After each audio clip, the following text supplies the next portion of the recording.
Has like she's already like a strap on. Oh, she's already passed.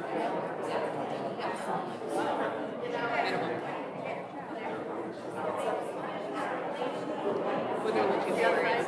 And this is and then also to see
This one is the easiest.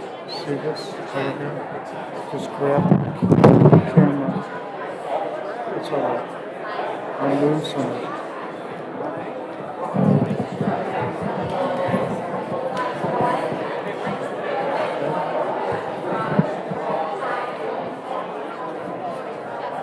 So you don't have to make the legs go on.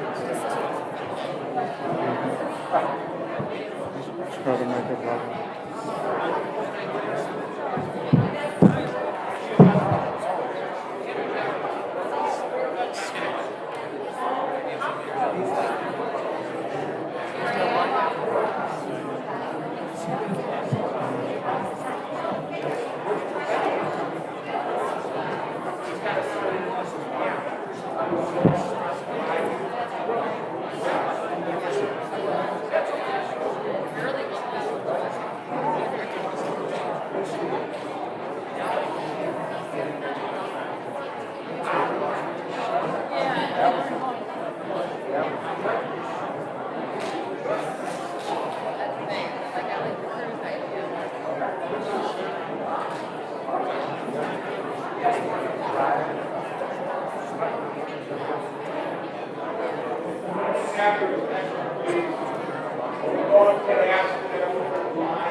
I'm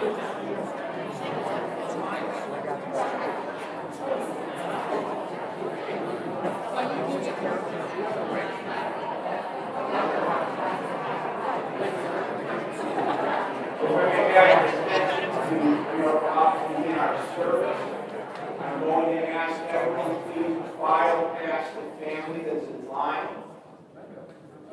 Quickly, please.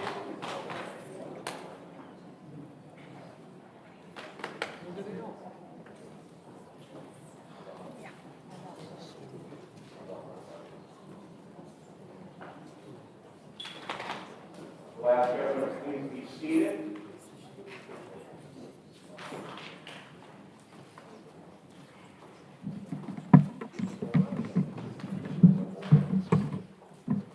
We'll also ask everyone please take a moment to make sure that your cell phones are turned to their silent mode.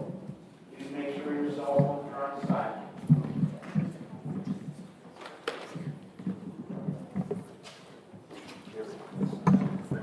Conducting our service today is Rabbi Isaac Sarad.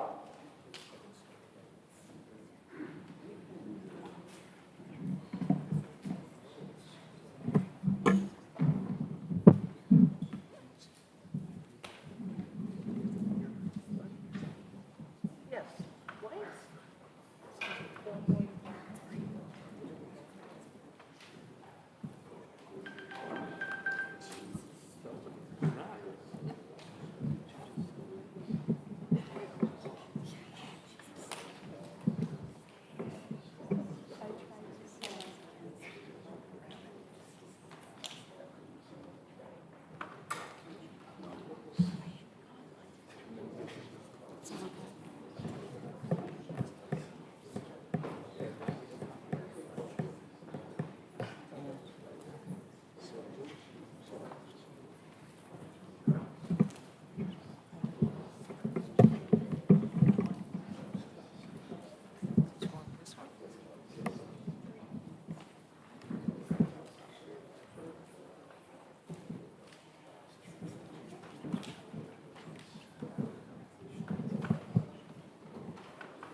Death has taken our beloved Joel I. Forman.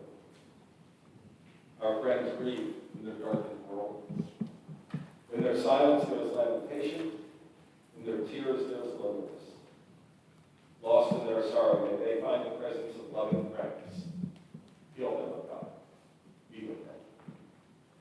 For Joel's love that united us in life which death did not sever. For his companionship that we shared along life's path, and which continues the tenderest memory. For the gifts of his heart and mind that brought us joy and happiness, and are now a precious remembrance. For all these things and more, we give our thanks to God. So in this time of grief, we listen to the voice of our sacred scriptures. They bring us the ever-new message of God's nearness. They tell us of our kinship with our Creator, in light as in darkness, in joy as in sorrow, in life as in death. So we turn to words that have been passed down to us through the generations.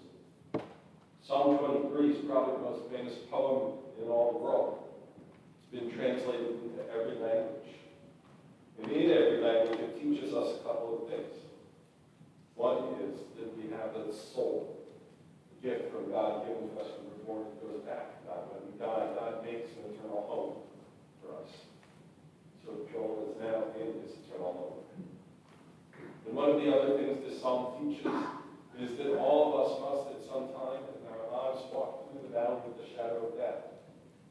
It's the price we pay for loving someone, that one day we may have to grieve.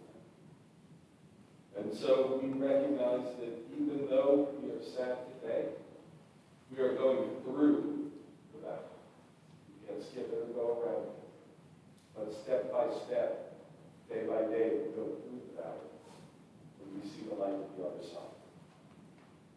invite you to join me in the ancient holy words of Psalm 23 in English. They're in the brochure. God is kingdom. The Lord is my shepherd, I shall not want. He maketh me to lie down in green pastures. He leadeth me beside the still waters. He restoreth my soul. He guideth me in straight paths for his name's sake. Yea, though I walk through the valley of the shadow of death, I will fear no evil, for thou art with me. Thy rod and thy staff, they comfort me. Thou preparest a table before me in the presence of my enemies. Thou hast anointed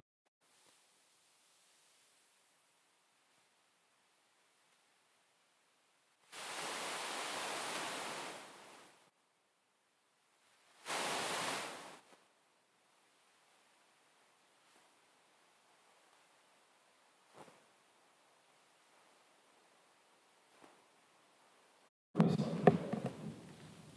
time to be born and the time to die. The time to plant and the time to uproot what's planted. The time to tear down and the time to build up. The time to weep and the time to laugh. The time to grieve and the time to dance. The time to throw stones and the time to gather them. The time to embrace and the time to refrain from embracing. The time to seek and the time to lose. The time to keep and the time to discard. The time to tear and the time to sow. The time to keep silence and the time to speak. And indeed, this is a time to speak. It's a time to remember Joel, all that he was in this world, all the great memories of his life.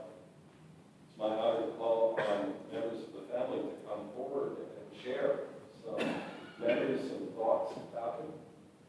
So I'm going to first call on his brother Dennis to come up and share a few words, or as Joel, the king of nicknames, called him the Moose. So, welcome.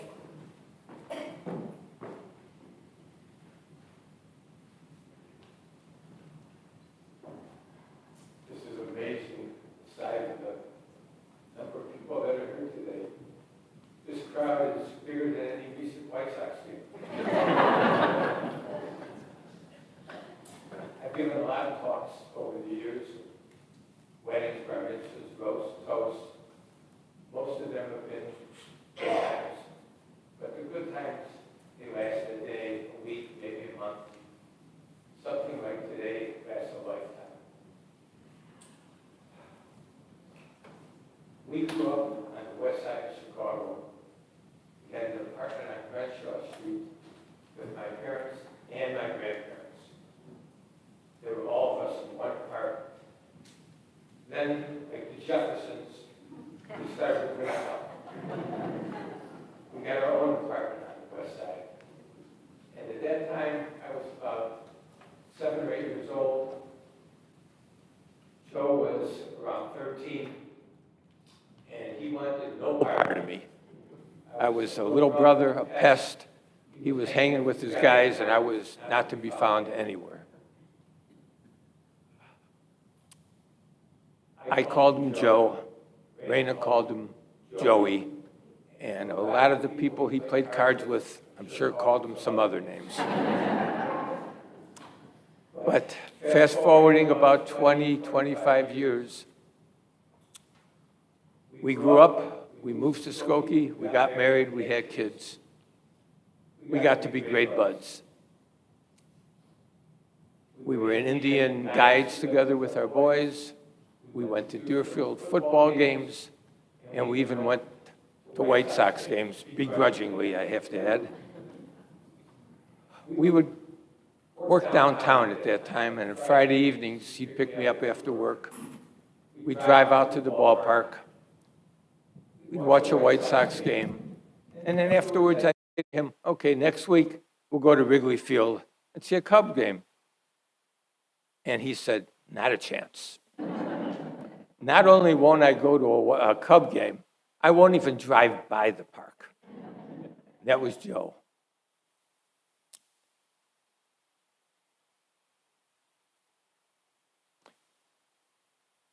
We started going also to opening day White Sox games.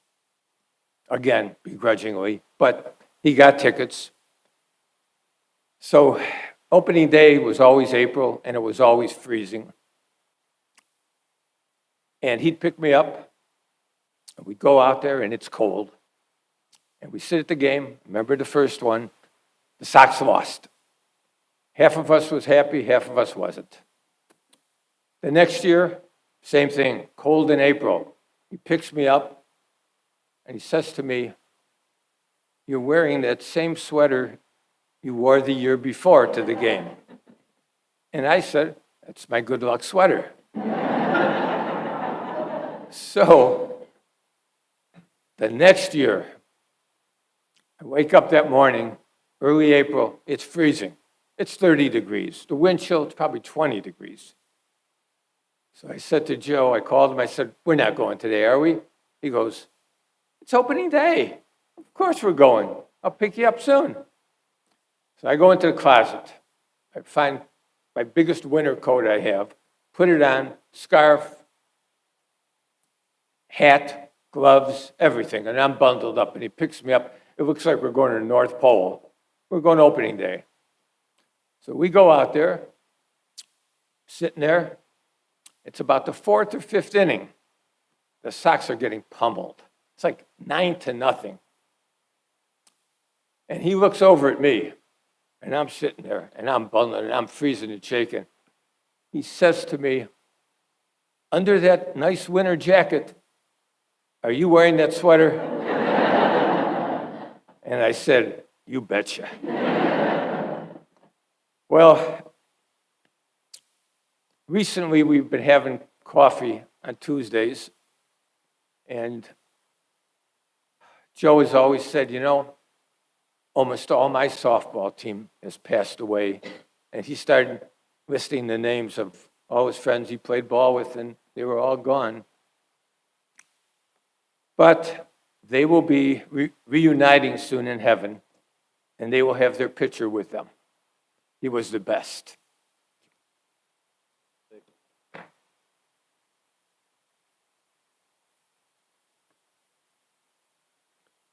Psalm 15 asks a question. Who may abide in God's house? And then answers it with the description of Joe.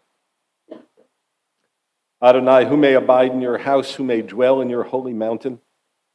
Those who are upright, who do justly, who speak the truth within their hearts, who do not slander others or wrong them or bring shame upon them, who scorn the lawless but honor those who revere God, who give their word and come what may do not retract, who do not exploit others. Those who live in this way shall never be shaken. I'd like to ask Joe's son Andrew to come up and share a few words.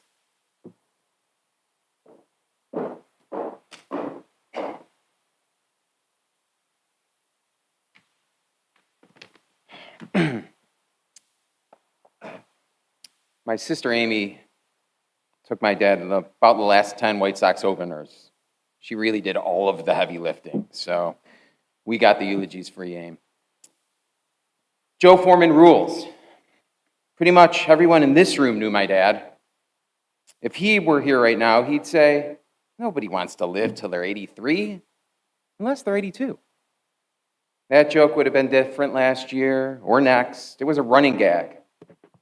It was funny, but it was wise. He loved the running gag. Didn't matter if we were eating at McDonald's or Wildfire. If I said, "Dad, I'm buying," he'd follow with, "Oh, in that case, I'll have a lobster." Joe Papa knew who he was, although I'm not too sure if he knew who I was. Since he called me the Rook instead of the name he gave me. The Rook. He liked the sound of that because it had the K sound. It was the Joe Forman rule of naming. You see, Rook, the K sound is a strong guy's name. I listened. My son's name is Drake. Strong name. Strong kid. You got to understand, my dad, quite frankly, was different than, well, really any dad, right? Fathers teach their sons how to ride bikes. Mine got me a fake ID to gamble with him when I was 17. As you can see, he also taught me how to deliver a line. I flat out just grew up differently than with him as my father and his unwritten rules. He had the Joe Forman rules of baseball and expected me to know them. This is when you bunt, and this is when you pitch around a guy, etc. But the biggest rule he taught me was for whom to root. His two favorite teams, the White Sox and anybody that played the Cubs. He had the Joe Forman rules of education. He could tell you the difference between a misnomer and a malaprop and expected me to know the difference and give an example. A lead pencil is a misnomer. It contains graphite and clay, not lead, and a malaprop, well, as Yogi once said, a witness shall not bear falsities against thy neighbor. He could solve a Friday New York Times crossword puzzle, not easy, and expected me to at least knock out a Wednesday. You got to pick at it. Take everything they give you. Step away, come back, think divergently. He knew all color wheels backwards and forwards and expected me to know chartreuse and azure. That's what kind of father he was. Unwritten rules for everything. He had Joe Forman rules for breakfast, eating cereal. You got to tilt the bowl at the end just a bit to even out the crunch ratio. There's no sog that way. When you toast a bagel, the cream cheese, it's a schmear. You don't paint it. And wait till the bagel cools so the cream cheese doesn't turn into soup. His take on yogurt, how can you eat that crap? Not him, not ever. He had Joe Forman rules for gambling. We'd be here all day, okay? Some are not appropriate for this room, but let's see what I can give you. When playing poker, if you don't know who the worst player at the table is, the patsy, in 20 minutes, it's you. Get out. Never gamble on hockey. Empty net goals, throw the line off.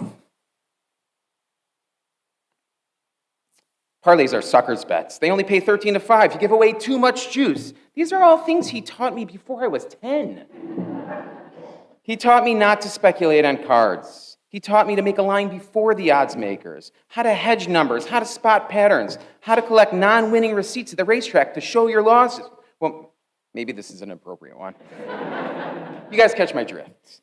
He had Joe Forman rules of speaking. It was called Franklin Park, a made-up defunct language with predicates and irregularities. Krebegal is a break a leg, which he'd say before every performance, even a eulogy. If I was coming up right now, I'd go, Krebegal, Krebegal, Krebegal. Eat your chunnel, he'd say to his dog, which was time for lunch, and so forth. It was a daily thing, on the rag, as the kids would say. He had Joe Forman rules for watching television. It can be fiction, but not science fiction. It's got to be rooted in realism. And if ending did not hold up for the rest of the movie, it wasn't good enough. Stripes. And as a baby, if a baby was brought into a sitcom, for him, the shark was jumped.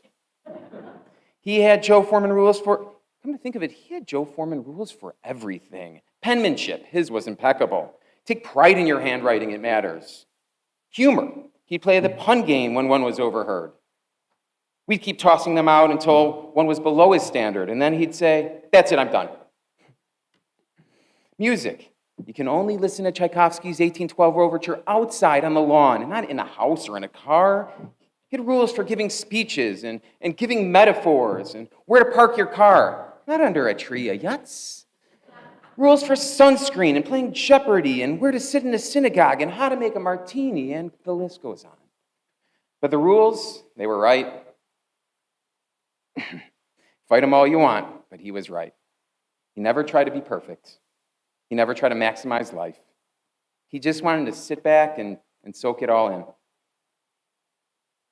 But most of all, he knew when the game was over, before anyone, when things were in hand. In the fifth inning, in the third quarter, 2/3 through a movie, and at the end of his life. He'd want us to mourn. He'd want us to laugh.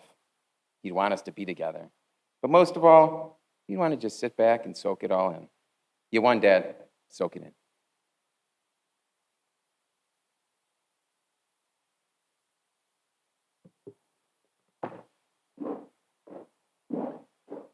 Psalm 90 teaches us that a full life is 80 years, and 10 are given strength 80 years.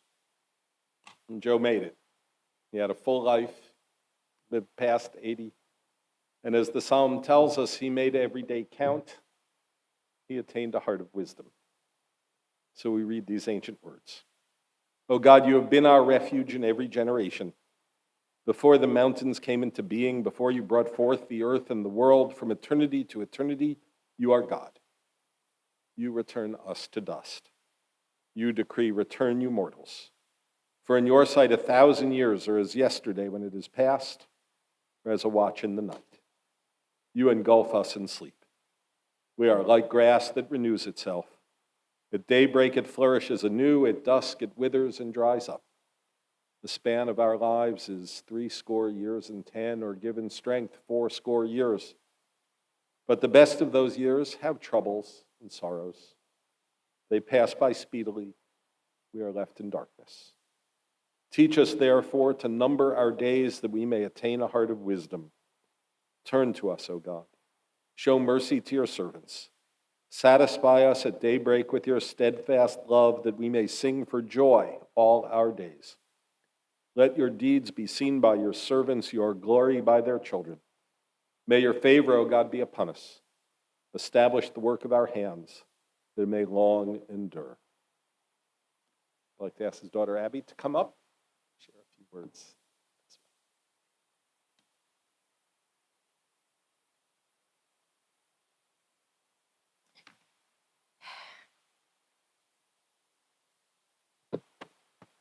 I love a microphone. One time during our annual Father's Day gift of going to the White Sox game together, the only one I would agree to go to all year, we had tailgated, and in true Gakerman fashion, we had way too much food. So we were dumping all the extra food, and my dad was having a really hard time with it. He did not like leftovers. He kept saying, "Are you sure we can't save this for later?" I was teasing him about it later, like, "Dad, to have all that meat in the car for 6 hours when it's 1,000 degrees? We sure that that's a good idea?" And he said to me, "You have to understand, Ab, we had nothing when I was little. My grandmother," he said, "she would get a chicken, and she'd cook up the whole chicken, and she'd let everybody eat before she would eat. And then she would have nothing left, so she'd take the chicken feet and fry it up in schmaltz. And even then, she'd make us all turn over the plates and kiss them, because as little as they had, it was still more than they had in the shtetls of Poland, and it was important to be graceful." So for him, it was hard to throw food away for that reason. When I think about kissing the plate, to me, it's about gratitude. It's about being grateful for the gifts that we have rather than bitter for the ones that we don't. So today, I'm going to talk about the gifts my dad gave me that I will be forever grateful for. Talking and writing. For the few of you who don't know me, I don't think there's any, I didn't get the sports gene. I didn't get the arts gene. I joke that I don't do anything well, but I do things well. There's two of them. I could talk and I could write, and I thank my dad for that. His sense of humor. I think my dad's sense of humor was best encapsulated by a story that my mom's mom told me. So my parents dated in high school a little bit, and she said that when he would come over to the house to visit with my mom, that when it got a little too late, she would cough as a hint to get him out, to shoo him out of the house. So they broke up, they went their separate ways, and then they re-met when they were in their 20s and they started dating. And when my dad went over to my mom's house and he saw my grandmother, the first thing he said was, "Mrs. Garfield, how's that cold?" He had all these bits he did. He'd be like, "Hey, Ab, let me tell you about the bit I did with the Dunkin' Donuts guy." And he'd tell me what he said. He had this one bit where he would open up a Hallmark card. If we gave him a Father's Day card, he'd open up the card and he'd shake it. "Where's the check?" Now, whenever my son gets a little birthday card, he opens it up, shakes it, smiles at me. I appreciate those bits. His thing with animals, I got that too. He would call me and he'd be like, "Jethro and I just shared breakfast," as if he were a person. He would say, "I don't like this show and I don't know why." And I'd say, "It's because the dog dies, Dad." And he'd be like, "Yep, that's it." And he'd be like, "Your mom doesn't understand. She's like, you could watch a person get tortured, but a dog dies and you're out." I got that too. Interest in politics. My dad would call me and say, "What do you think of your buddy Trump's comment?" And I'd say, "He's not my buddy, Dad." Or I'd text him, "Happy Indictment Day." We had this thing that I shared with him, we felt things so deeply. We were very, very emotional people. And he had a way of making people seen because of that. It didn't matter if you were the CEO or the janitor. He knew you, he knew your name, and he'd talk to you just the same. Didn't matter. The outpouring of support that we've gotten this week, he really had a tremendous effect on people. It just blew me away. I also got some not so fun gifts.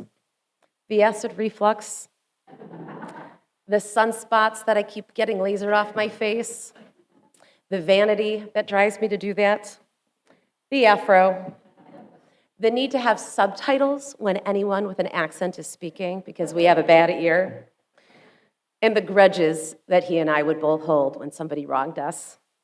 But all in all, one of my favorite things about my dad is that he knew who he was and he knew who he wasn't. When my dad believed he messed up, he thought he hurt me, he'd look at me and he'd go, "I'm sorry," and you knew he meant it. But he would never apologize for who he was. He would say, "I am who I am." Recently, I was helping my daughter through a conflict with her boyfriend, and I said, "Say this. Say, this is what I need, this is what I want, and this is how I feel." And when I reported that story to my sister later in the day, my sister said to me, "Abby, aren't you worried that he's going to be like, oh, she's too much?" And I said, "Then he should go find less." Because we are who we are, and that is a gift that my dad gave me. So, Dad, this is me kissing the plate.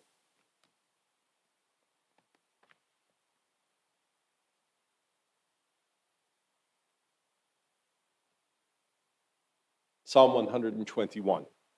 I lift my eyes to the mountains. What is the source of my help?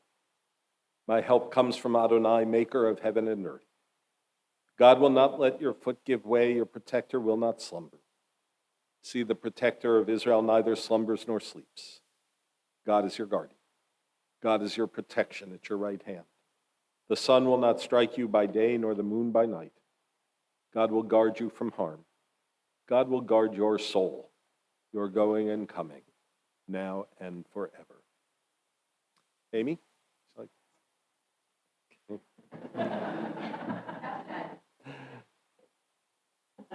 That fits your dad as well. Sorry. Okay.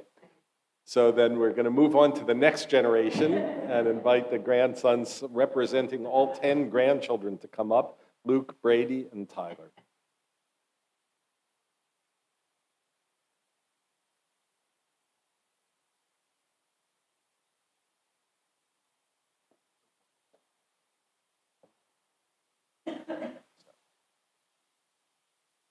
Hi, everyone. Joe Papa, it's hard to believe you're really gone. I miss you every second, but I'm comforted by the memories that we made together. I loved watching our favorite shows at your house, like Big Bang, The Stooges, and Family Guy. One day, we were at our regular lunch at Dunkin' talking, and Family Guy made its way into the discussion. You said, "This program is great, but it could do without the fat guy in the green pants." I looked at him confused and said, "But Joe Papa, why? That's the main character, and he's hilarious." He looked at me and told me, "Because it bothers me how he treats his daughter." Although that warmed my heart, I looked at him, laughed, and said, "But it's a cartoon." To Joe Papa, it didn't matter, just another testament to his caring and sensitive nature. It's also these memories at Dunkin' that I will miss. Whether I was with Luke and or Brady, we would cram into the passenger seat of one of Joe Papa's sports cars. When we get there, he would know every cashier by name. I wonder whatever happened to Ruben. Anyways, Joe Papa would regale us with an endless amount of stories, whether it's him accidentally cursing out Jerry Reinsdorf in front of his son, sliding into second base at a softball game, sending a couple $1,000s in gambling money flying everywhere, or the time he made a toast to Oscar Robertson.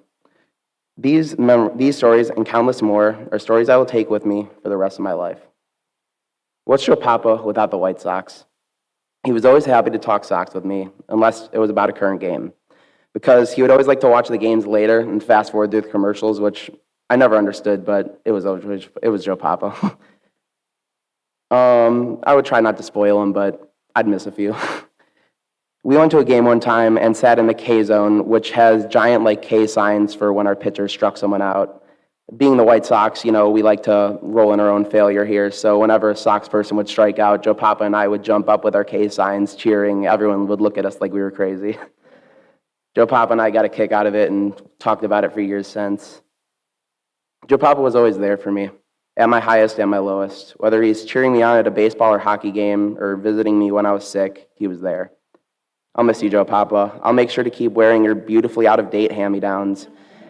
Keep telling your stories and corny jokes, and I will always keep you in my heart. Thank you for being the best grandpa ever. I love you, and I'll always be your lefty.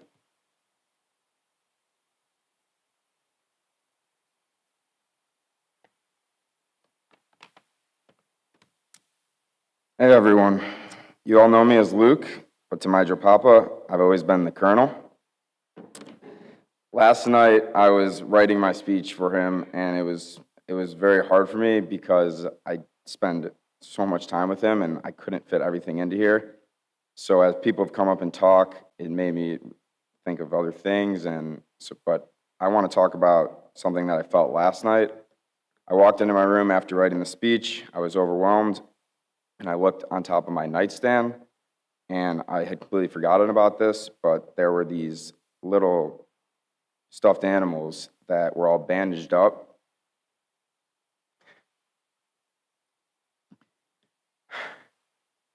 When I was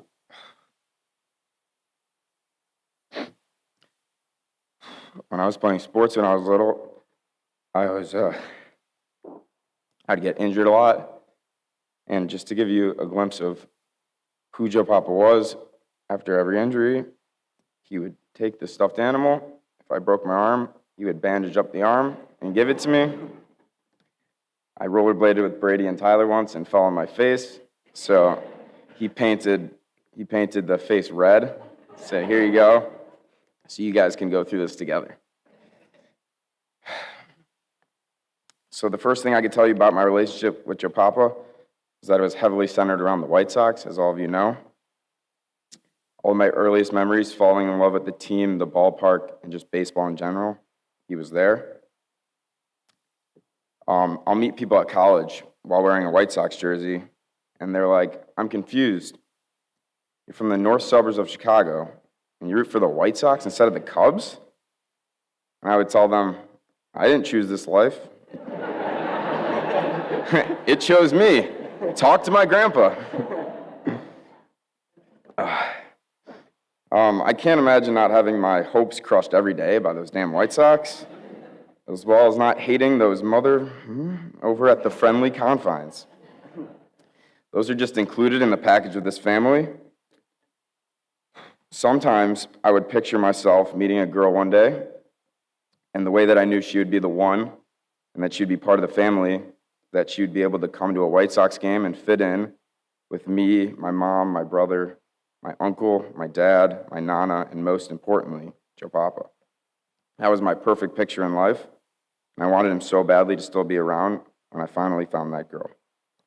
I think through my whole journey with the White Sox and Joe Papa, I got so much closer with my brother, and I know that we will do everything we can to carry on every little thing that made my grandpa love that team so much. I also want to speak on behalf of all 10 of his grandkids. Joe Papa was the most caring person in the world towards all of us, and there wasn't anything that could stop him from coming to watch us do what we love to do. Whether that was watching T-Bone Brady and I play hockey and baseball, watching Panda play whatever she did that week before quitting, watching Eliana and Corinne do, what do you guys do? And most recently, watching the Drake, Nouvelle, Gianna, and soon Noemi just kicking butt in everything they do. On Friday night, Joe Papa passed in his bed comfortably with my mom's White Sox sweatshirt on top of him, watching the White Sox game. If anyone knew who he was, he would not want to go out a different way. Of course, he would prefer the game was recorded so he could skip the commercials. I had a very special relationship with my grandpa that I will cherish forever. I was his colonel, and he was my Joe Papa, and I'm going to miss him.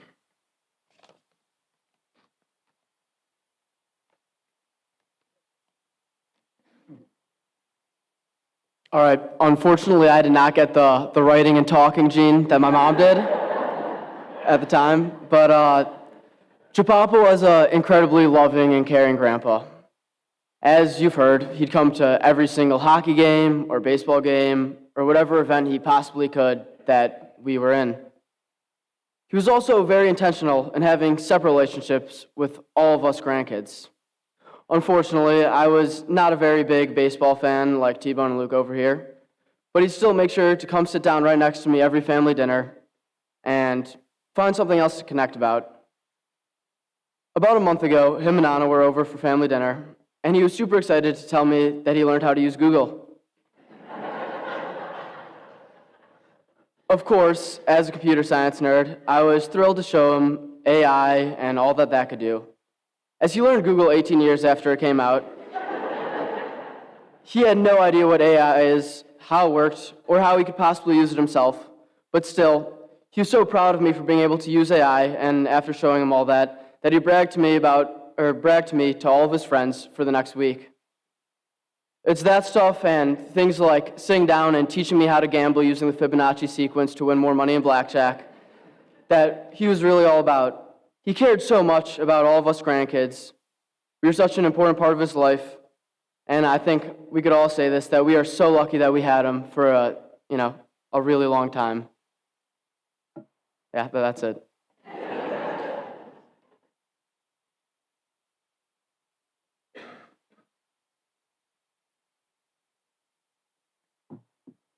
Thank you all for sharing these stories. In the Bible, in the book of Job, Job cries out in his sorrow, Adonai natan v'Adonai lakach, yehi shem Adonai mivarach. God is given, God is taken away. Blessed be the name of God. An ancient people were well acquainted with the valley of shadows. Death and sorrow are not strangers to us. Yet the centuries have taught us that a good name endures beyond the grave, and that there is strength in faith. So with Job, we say, Adonai Natan, God, you have given, you gave us Joey, a loved one who will not be forgotten. For all that was good and enduring in his life, we offer the deepest thanks of our hearts. Adonai Lakach, God, you have taken away. We pray for the strength to turn our broken hearts into an altar of trust, before which we acknowledge your sovereignty and love as we say, Yehi Shem Adonai Mivarach, blessed be the name of God, now and forever. Let's pause for a moment of private prayer, meditation, or memory, perhaps to think of Joe and some moment you spent with him in your lives. There's something you can do to help his family as they walk through the valley of the shadow. We pause for a moment of private prayer.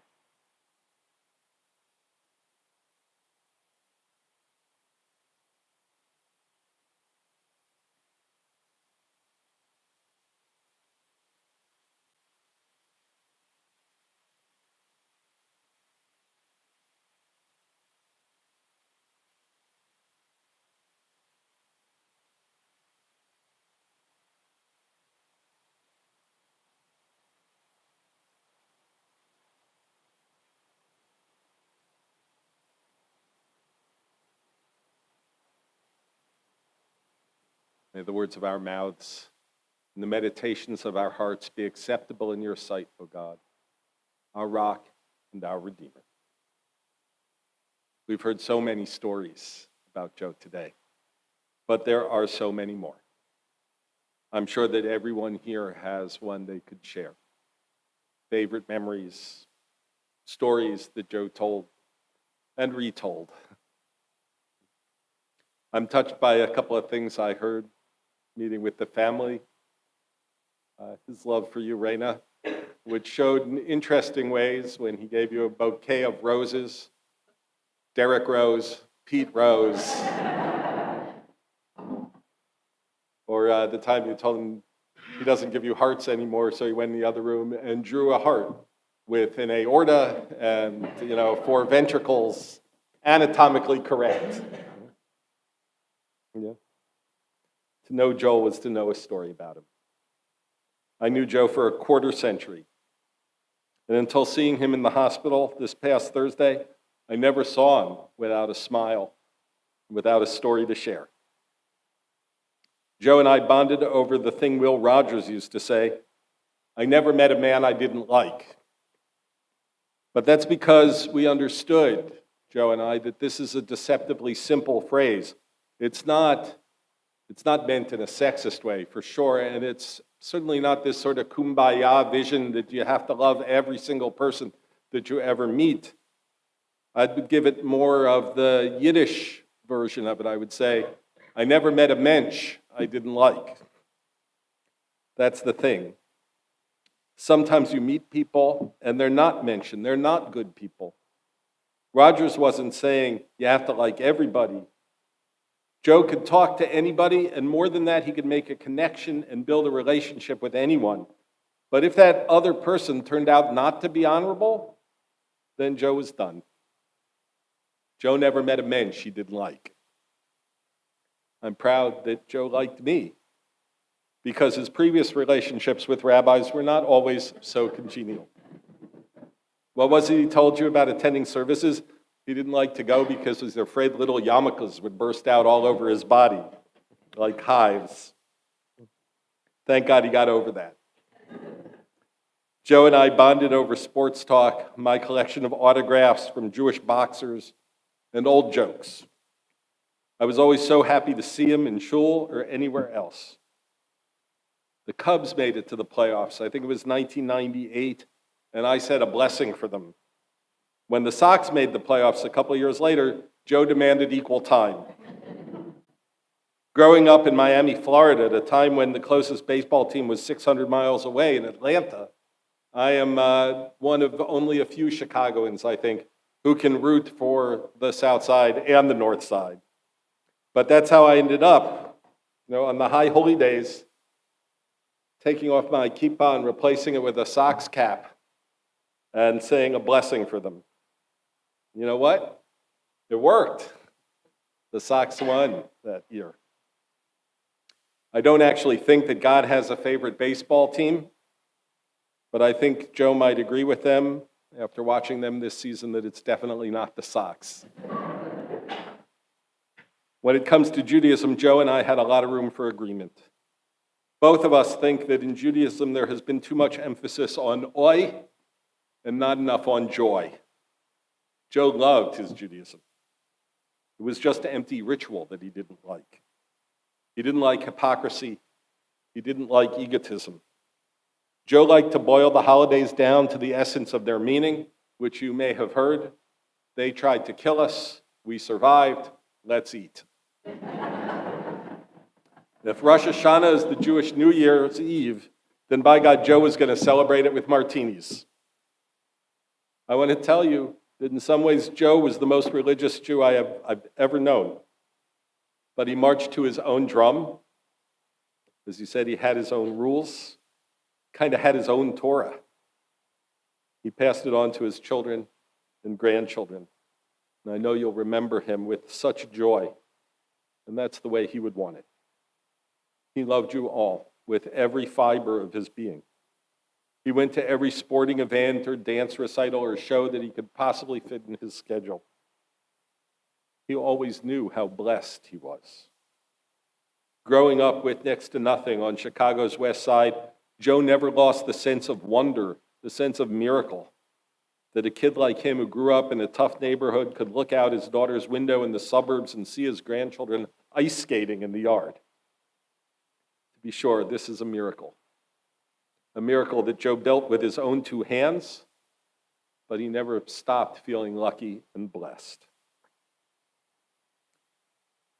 He felt lucky that Raina gave him the time of day. After a couple of false starts in high school where Forman and Garfield sat next to each other in alphabetical order, Joe and Raina tried again after his stint in the Navy. They've been married since 1966. That was just one of many shrewd moves that Joe made. I think he was pretty brilliant. It's not that Joe couldn't write a literature paper when he was a student in college, but he was smart enough to know he could never write one as good as the one Raina would write for him. Why should he break his teeth when he had a genius for a partner? If not genius, it is at least ingenious, like the time, effort, and detail he put into painting the stripes on a parking space for a superior officer when he was in the Navy. Because every minute Joe spent painting those lines meticulously was a minute he didn't have to spend on some less desirable scut work like cleaning a latrine. Joe was a master of turning an inexpensive seat in the upper deck into a seat in the lower bowl. Why should a seat down below stay unoccupied? Now it's occupied, Joe would say.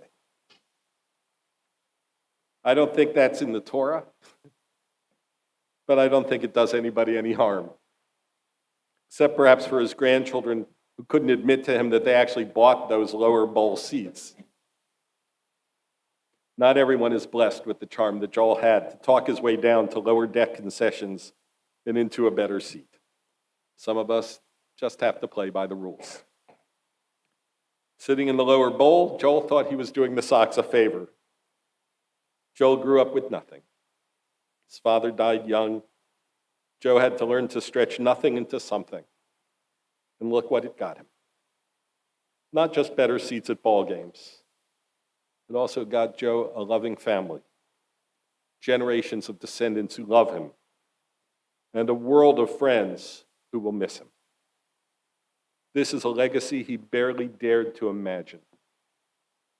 Joe was taken from us too suddenly and too soon, but he will not be forgotten.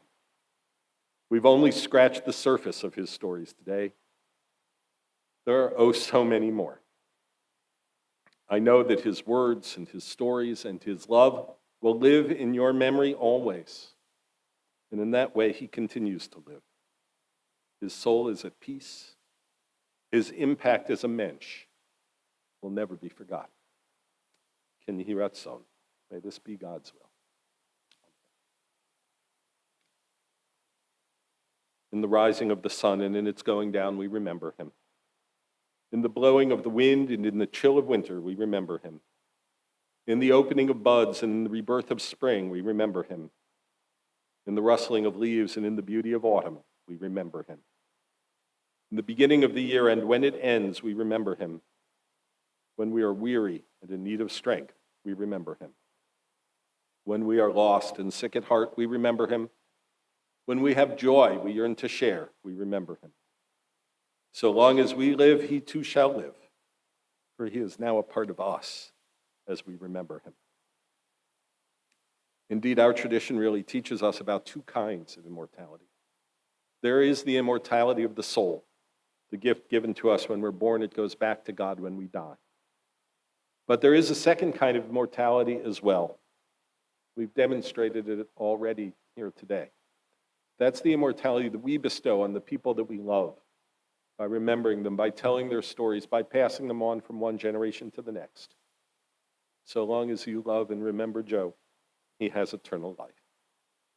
I ask you to stand at this time for an ancient prayer, the El Malei Rachamim, which thanks God for that immortal soul and reminds us of our responsibility to those we love. El Malei Rachamim Shochen Bamromim, Amtzei Menucha Nechona Tachat Kanfei Shechina, Im Kedoshim Uteharim Kezohar Harakia Mazhirim Et Nishmato Shehalach Le'olamo, Ba'al Harachamim, Yastireu Beseter Kanfav Le'olamim, Vaitor B'tzror HaChaim Et Nishmato, Adonai Hu Nechalato, V'yanuach B'shalom Al Mishkavo, V'nomar Amen. Compassionate God, eternal Spirit of the universe, grant perfect rest in your sheltering presence to Joel, who has entered eternity. O God of mercy, let him find refuge in the shadow of your wings. Let his soul be bound up in the bond of everlasting life. God is his inheritance. May he rest in peace. Let us say, Amen. We'll close our service here with the words of the Kaddish Yatom, the Mourner's Kaddish. You can find that on the back of the brochure. If you know the words, I invite you to join me or simply say Amen. These words are not words of mourning, even though it's called the Mourner's Kaddish. They are words of blessing. We thank God for Joe's life, for all the good he did, for the people he made, for the family he brought into this world. We say these ancient words. Yitgadal v'yitkadash shemei rabbah, v'alma divrach hiruteh v'yamlich malchuteh, v'chayechon v'yomechon uv'chayeh d'chol Beit Yisrael, v'agalav v'zman kariv v'imru amen. Yehei shmei rabbah mevarach le'alama ome omaya, v'yitbarach v'yishtabach v'yitpa'ar v'yitramam v'yitnaseh, V'tadar v'tale v'talal shmei d'kedusha b'richu. V'elo min kol birchata v'shirata. Tushbechata v'nehemata. Da'amiran b'alma v'imru. Amen. Yehei shlomo rabba min shemaya. V'chaim aleinu v'al kol Yisrael v'imru. Amen. Osei shalom b'mromav. Huya asei shalom. Aleinu v'al kol Yisrael v'imru. Amen. May God grant peace to those who mourn and comfort all the bereaved among us. May be seated.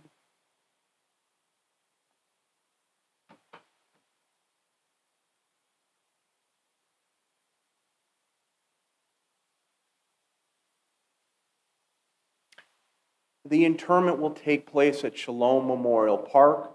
The cemetery is located at 1700 Rand Road in Arlington Heights. We would recommend that you go through the frontage road entrance if you will be attending the interment. We will not be traveling in procession. Rather, we will meet at the cemetery at 2:30 for the committal service. Upon conclusion of the services at the cemetery, the family will be returning to 1855 Hickory Knoll Drive in Deerfield, where they will receive calls of condolence today until 8 p.m., and then again on Tuesday from 4 p.m. until 8 p.m. Lori Burke has been appointed the Shiva coordinator.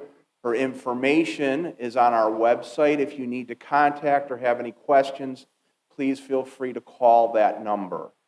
At this time, I will ask for everyone to please rise and stand in place. I will ask for anyone acting as a pallbearer to please come forward. Once the casket has left the sanctuary, we will ask that everyone please go directly to your cars and exit the parking lot. Thank you.